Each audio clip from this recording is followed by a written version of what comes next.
The first Thanksgiving. American schools generally teach a conventional story about the meeting of pilgrims and Indians that finished with an amazing dinner. The end. But there's more to the tale. This video will explain the events around the first Thanksgiving and how it's not the image ingrained in tradition. At the start of the 17th century, southern New England was home to a variety of busy communities within several confederations. These were the people of the first light, and they called their home the Dawnland. Political leaders were known as sachems and had been trading with Europeans for over 100 years before the Pilgrims. Relations soured only after deceitful Europeans kidnapped locals to sell as slaves.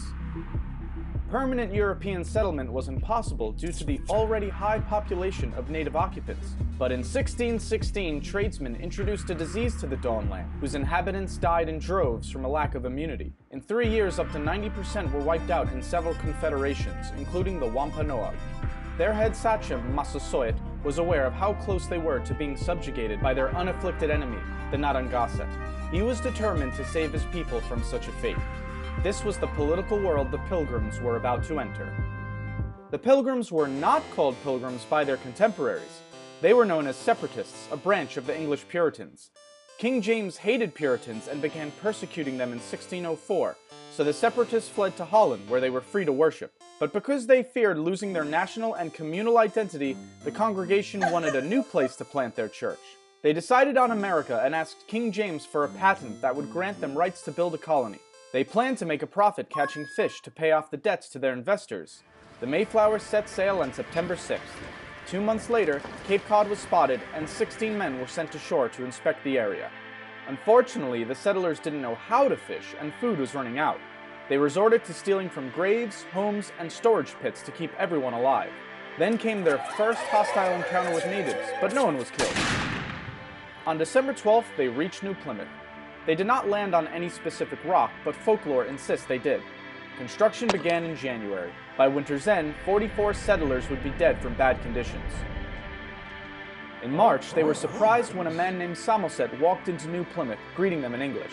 He told them they were building on top of a village called Patuxet, whose residents had all died from the recent epidemic. It belonged to the Wampanoag, and their chief, Massasoit, was watching them.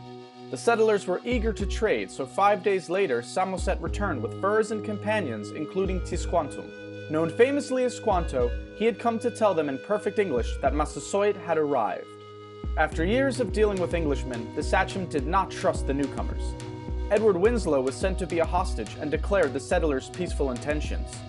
Satisfied, Massasoit walked into New Plymouth and was regally greeted by the governor. A peace treaty was created, ensuring mutual protection if attacked by enemies. With the help of Squanto, New Plymouth settlers began to fare better. He taught them how to grow crops and was absolutely vital as an interpreter. To the Separatists, he was a gift from God. But in fact, Squanto had been kidnapped from Patuxet in 1614 and shipped to Spain to be sold into slavery. He ended up in London at the home of a merchant who taught him English and arranged for Squanto's return to the Dawnland in 1619. But Patuxet was now gone, wiped away by the epidemic. Massasoit took him in with suspicion because of his years abroad, but needed a translator to parley with the newcomers. He eventually sent his warrior Hobamok to live among the settlers and keep an eye on Squanto. By fall, the settlers had a bountiful harvest and a feast was held to celebrate. Massasoit showed up with 90 warriors and 5 deer for the meal. For 3 days, the English and Wampanoag ate and entertained one another. This was the famous first Thanksgiving children learn about in school. However, the word Thanksgiving would not have been used by these settlers to denote a harvest feast. For Puritans, a day of Thanksgiving was a day of fasting while giving thanks to God in prayer. But the story of Pilgrims and Indians does not end here. During New Plymouth's first year, Squanto had been up to something. Realizing his substantial power as the only English speaker of his people, he conceived a plan to overthrow Massasoit. He persuaded locals he could command the English to make war or peace at his will. Hobamok was suspicious of Squanto and warned Governor Bradford. Soon enough, they discovered Squanto's plot and informed Massasoit, who was furious. He demanded Squanto be handed over for a swift execution. Bradford refused. The interpreter was too valuable to give up. But according to the treaty, Squanto's life belonged in the hands of his sachem. Bradford finally conceded. He was about to hand over Squanto when an unidentified ship appeared. The alarm it caused delayed Bradford and worried Massasoit's envoys. Angered and impatient, they left. The ship carried 60 Englishmen planning to build a colony near Boston. They abused the Massachusetts locals, initiating a conspiracy to kill the colonists. Warned about the plot, New Plymouth's leaders launched a preemptive strike to save their impudent countrymen. It bought peace for a time. In that time, more Puritan settlers arrived, soon outnumbering the natives.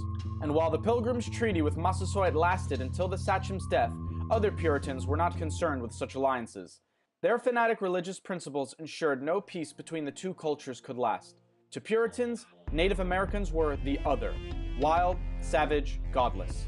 With such an ideology, the outcome was inevitable. If they did not convert to Christianity and surrender their cultural identity, they had to be eliminated. The first Thanksgiving was a brief moment of harmony between two worlds, but sadly it was short-lived. The capitalist opportunities the Dawnland presented, combined with zealous puritanical beliefs, were incentive enough to wipe away the native inhabitants. There is nothing wrong with sharing a feast of thanks with loved ones, but remember the true events that started the holiday, and not the fairy tale.